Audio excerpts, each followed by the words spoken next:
start. So, this is my life, the life of Daniel Young husband.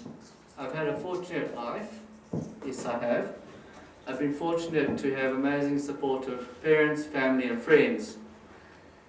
And I was born in Zimbabwe and I weighed 3 pounds, or just under. And I got something called sickle syndrome, which is why I look different. And the doctors didn't expect me to live for very long, but I'm still here. And I was also born with very poor eyesight, which we found later on in my school years when I couldn't read the blackboard. In New Zealand, I'm classified as legally blind.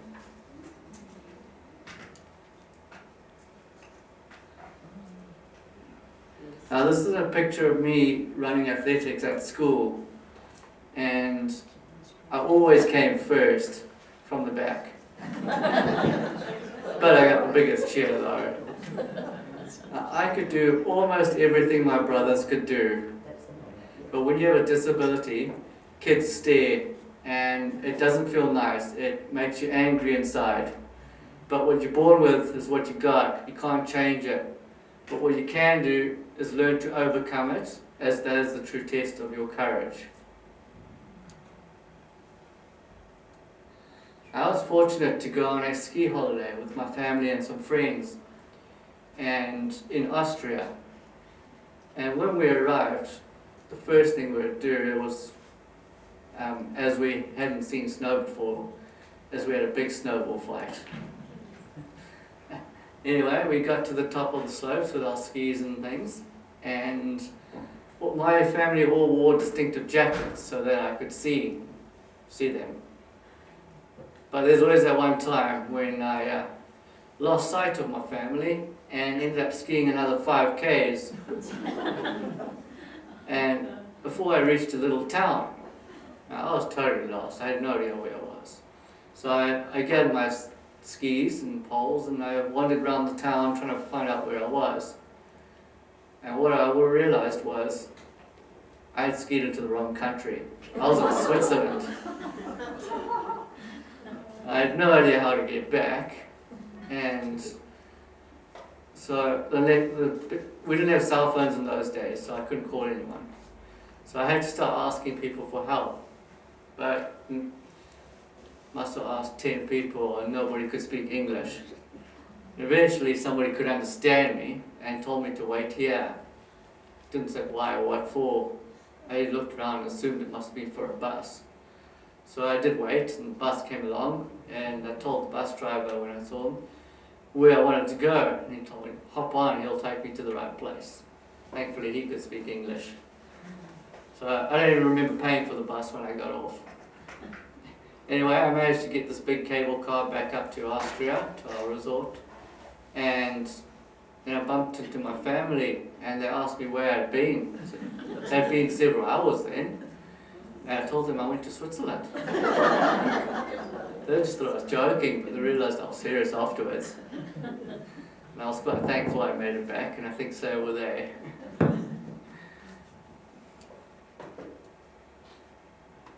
Now, when you have a disability, you have to look for landmarks in every place that you go to.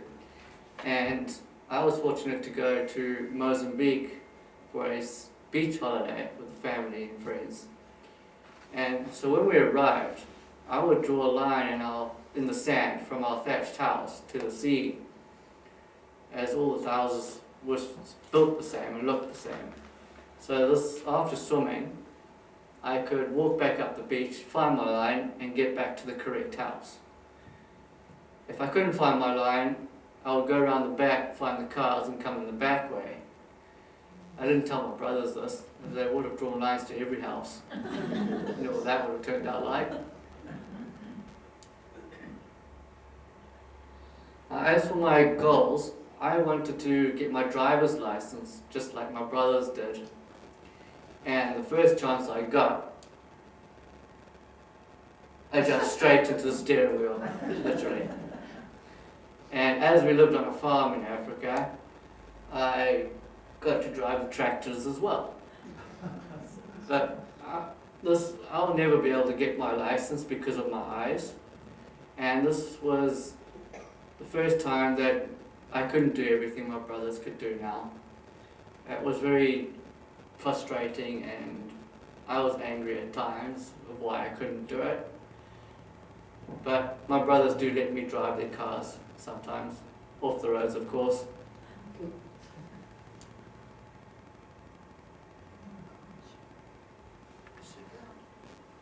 So in 2002, my family and I moved to New Zealand.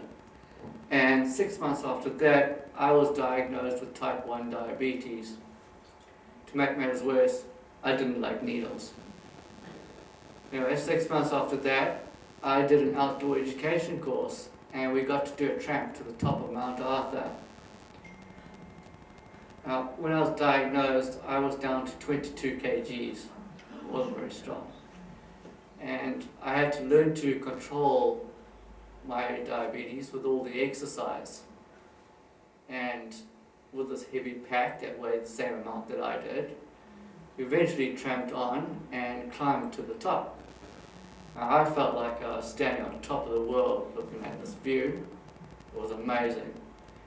And I was very proud that I managed to do this, because I wouldn't be able to do it at the moment. I still hope to in the future one day, if it's ever possible.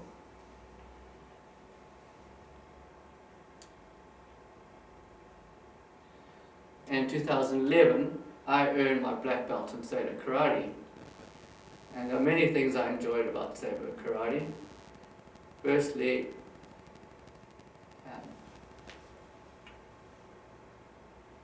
all of us were treated equal, whether you had a disability or not, which I thought was great. As well as the students there were very encouraging and supportive. It gave us more energy, or gave me more energy. And I trained for 7 years before doing my black belt grading, and in those 7 years I had to learn many things, including the strikes and punches and kicks in Japanese, as well as the Japanese martial arts. I had to do it quick because I couldn't see the teacher demonstrating the moves very well. But that helped me in the long run. And we were also taught never to give up. And at this time when I did my black belt grading, my leg strength, in fact the strength of my body, had decreased so much I only was just able to get up off the floor.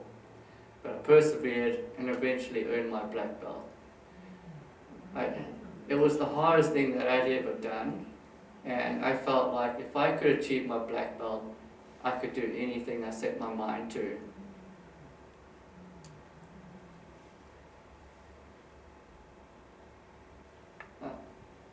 Some challenges are too great for my disability, as I wanted to be a personal trainer. And the first chance I wanted to do this because I wanted to help people.